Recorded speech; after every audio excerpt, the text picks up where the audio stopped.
Rock-a-hoo baby, take one. Rock-a-hoo baby, take one.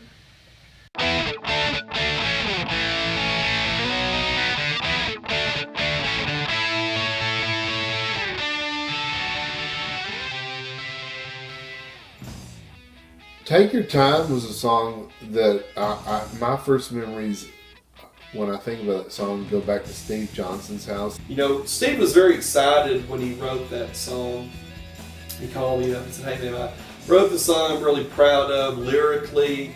I remember at the time I believe he had just graduated high school or was about to graduate high school, and as most people know, that's a very, very important time period. You know, you're going through changes, you're really starting to think about the future and where's your place in life, what are you going to do next, and everything. And Steve wrote these lyrics that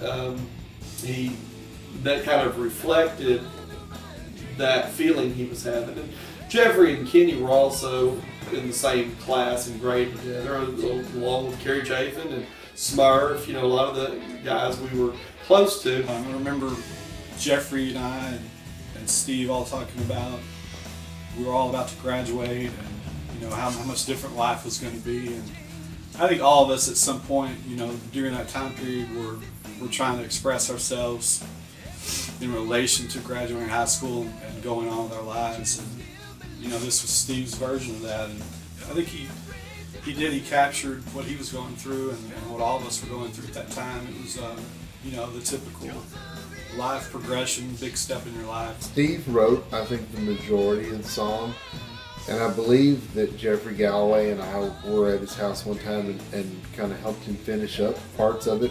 And I think that either Jeff or myself helped with the ending of the song, where the time changes. It kind of just goes into a totally different song there at the end.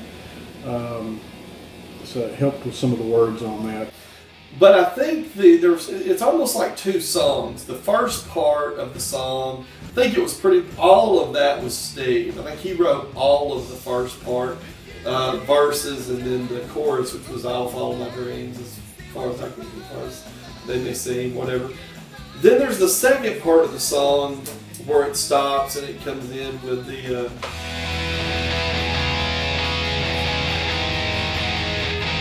all of that.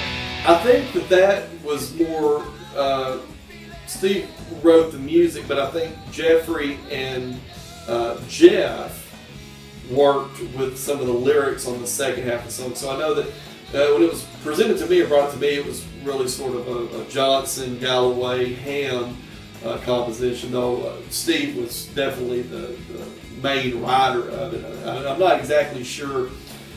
I think Jeffrey probably wrote a little bit more of it than Hamm. I'm not 100% sure, but I'll lay claim on it. I think maybe we came up with certain melodies or lyrics for the latter part of the song. I think Steve pretty much had the first couple of verses of the song, and we kind of came up with some of the choruses and the end. I think Hamm got credit with the last line of the song, which was a great line, the "Love will open up the door," or whatever. I seem to remember, Jeff getting assigned that line, but I think they were all working on it together at Steve's house. Yeah, Steve had written just probably about 95% of that song, but at the time, and probably still to this day, Steve so influenced by Boston and Tom Schultz, and even in the words in that song, very, very positive. But just a great song. It had a lot of Boston influence in it, which we were all influenced by Boston and the dual guitars and the vocal melodies. He showed it to me, and I thought it was a good song. It was very melodic, and lyrics reminded me a little bit of a sort of a Boston style of lyric writing, where it's talking about changes and following your dreams and things that we were into at the time. The new version of Take Your Time that's on the album that we're putting out now, we went back and we tried to fine tune a lot of the things that are on there. One of the things that we did was Jim and I worked together to come up with the dual lead guitar solos on the song. We felt that just gave it a little bit more of that Boston feel that we originally felt like the song had, and we worked together to try to make that shine through, and I think you get a lot of that on the new version of the song. The first time that we recorded that song in the studio, we recorded at David's studio in Dangerfield, and we were still kind of working out the kinks. It wasn't completely done. A lot of the other songs that are on this album were originally done at David's studio. And Bob Taylor, who was a big influence on us early on, he had been in a pretty famous band from the 70s that had toured and recorded under label. I can't remember the name of them, but they were pretty well known. Well, he had taken a liking to us and kind of took us under his wing. His brother-in-law was the one that owned Reel to Reel Records, and he had set up some recording time for us at David's studio. He was a friend of his. And just a lot of good memories of that. The one story I can tell you about Take Your Time when we did it at David's studios, we even talk about to this day, the recording when we started playing the song. At one point you can hear the guys, David or one of the other his buddies that were in the studio was like, "Rock-a-hoo baby!" Well, Bob was very organized, and he was always trying to help us tighten things up and giving us advice. Well, when we were recording these songs at David's, he told us, he said, guys, he said, you need to call out the title of the song before you record it, so that we'll have a reference point to get back to, which is, anybody knows that now, especially if you're recording a lot of songs in a row. But, we were obviously not there yet at that point, so we were like, okay, we need to do that. And he goes, and even Elvis used to do that. I remember there was the backtracks of an old Aloha from Hawaii or whatever Elvis album. He said, because Elvis would say things like, "Rock-a-hula baby, take one," and that would let everybody know this was the first take or the third take or whatever.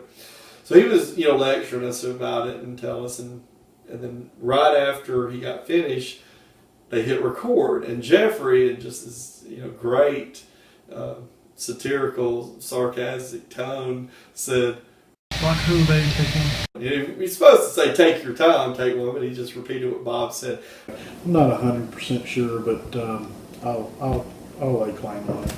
David West, who was the producer of that session, just started laughing because I think he thought it was funny that we were giving Bob a hard time. Or, we had a little bit of our sarcasm and satire in our own right, so we were giving that back to Bob a little bit. And it's a little bit the joke being, if you didn't catch the joke, it's a little bit of the say goodnight, Gracie, and then say goodnight, Gracie, instead of just good night. And that was what it was. Instead of saying the name of the song, he just said exactly what Bob told him to say, which had no meaning at all. But anyway, we thought that was we always thought that was funny, so we decided to include that actual take on Take Your Time. So when you hear Take Your Time on our CD, you'll hear the actual joke that went on. Jeffrey says it first. You'll have to turn the volume up. You really just hear David's reaction of laughing about "Rock-a-hula baby, take one." In fact, that pretty much stuck with us going forward. Whenever we would talk about Take Your Time, we usually just talked about, called it "Rock-a-hula baby." And that's one of our great memories from that song, is that you can actually hear that come through the recording from the original demo. But it was one of the songs that we played a lot back then. And just a lot of good memories.